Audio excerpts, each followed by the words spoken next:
I'm here in Kaunas, Lithuania, and this memorial here is dedicated to the Dutch businessman Jan Zwartendijk. During World War II, he saved thousands of Jewish lives. How he managed to do that is what you will find out today. In 1940, Jan Zwartendijk lived with his family in Kaunas, then the capital of Lithuania. He worked there as a local director of Philips. In the first half of May 1940, Germany occupied the Netherlands, and in the end of that month he was asked to become temporary consul for the Netherlands in Lithuania. Now, many Jews had fled to Lithuania around this time.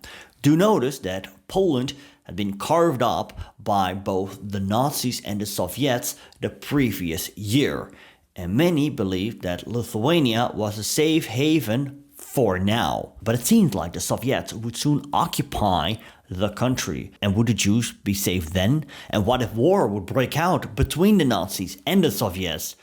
In other words, many Jewish refugees that were residing in Lithuania were looking for a way out.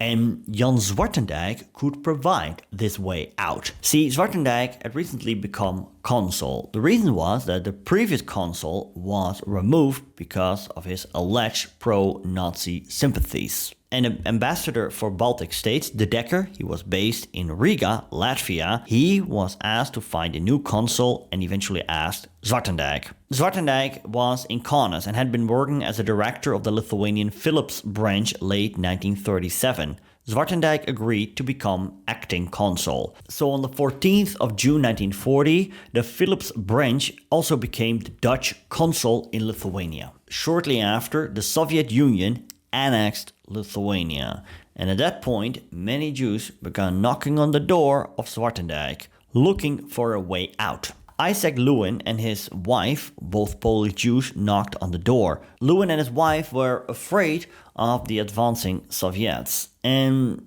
getting a visa to the Netherlands was not possible any longer, as the Netherlands had been occupied by Nazi Germany.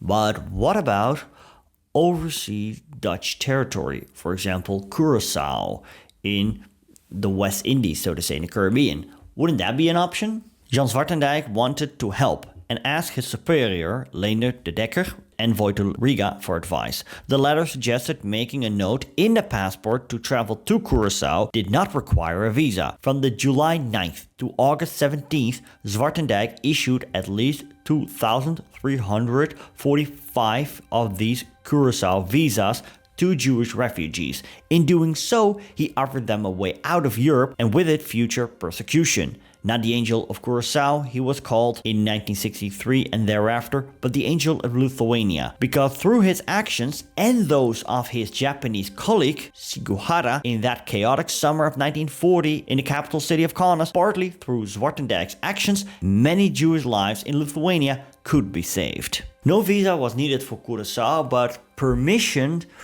had to be obtained by the local governor of Curaçao.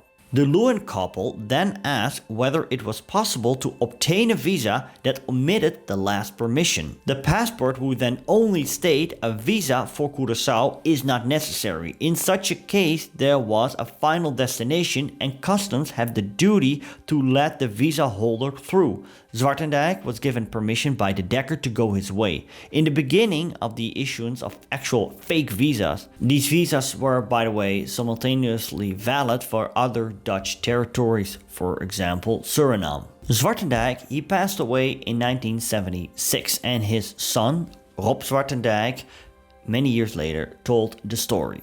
He wrote in French in their passport, the Dutch consulate in Kaunas declared that no visa is needed for Curaçao. He added the date plus a big stamp. That way it looked very official. He deliberately left out the permission of the governor of Curaçao that was needed. Immediately after the Soviet occupation, Nathan Goodworth reported to the consul Zwartendijk. He was a Polish Jew, but he had a Dutch passport, and he wanted to go to Curaçao or another Dutch territory in the west. Zwartendijk also wrote in his passport that no visa was needed for Curaçao or Suriname. The story of Zwartendijk then spread like wildfire among the Jewish population present in Lithuania, and many people came forward. In a short time, there were hundreds on the sidewalk. It got a little out of hand, Goodword later stated. Now, the son of Zwartendijk, Rob, he later confessed the following. My father said, if I can help and save people with such a visa, I will do it.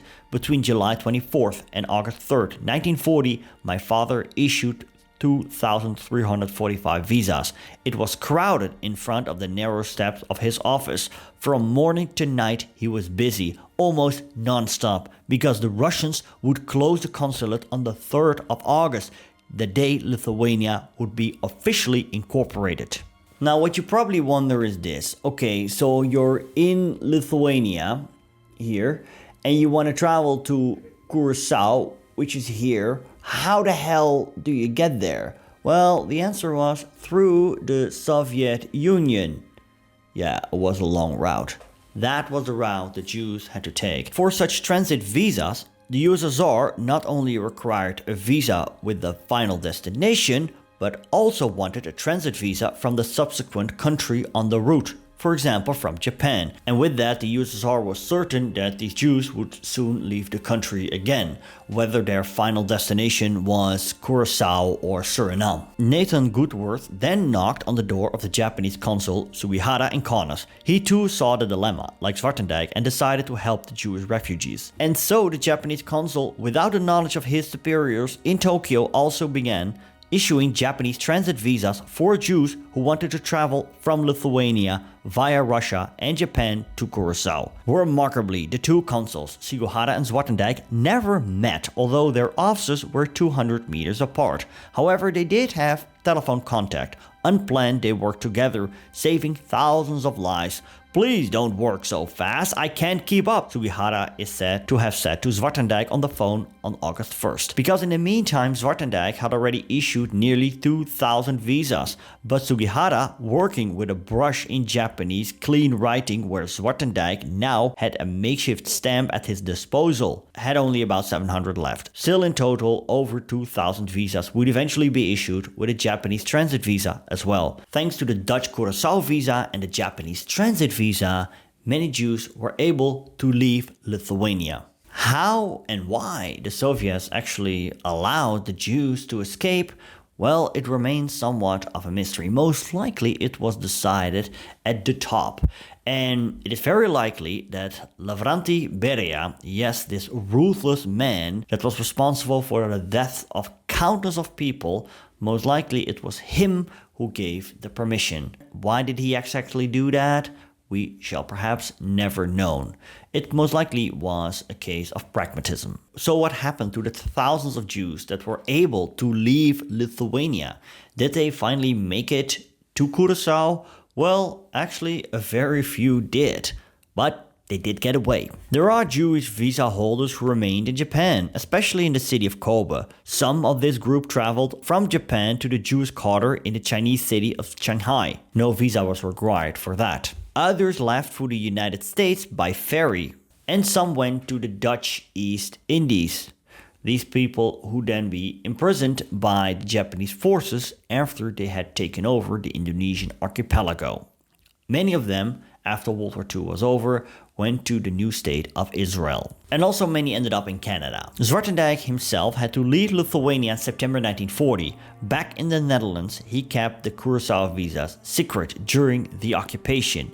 And even after, he said little about what he had done. Only after his death in 1976, it became known what Zwartendijk had done. So as a result, Zwartendijk never received the recognition for his acts during his lifetime. In 1997, Yad Vashem recognized him as one of the righteous among the nations. A memorial plaque was also erected in his hometown of Rotterdam in that year, and a monument to him was unveiled in Kaunas in 2018. And in September 2023, he still received a posthumous royal decoration, the Medal of Honor for Charity in gold. In 2018, a book was published, and it was written that in 1967, the State Department reprimanded Zwartendijk for not working according to regulations. He should not have issued all those visas because it was against The rules. Call it Dutch punctuality.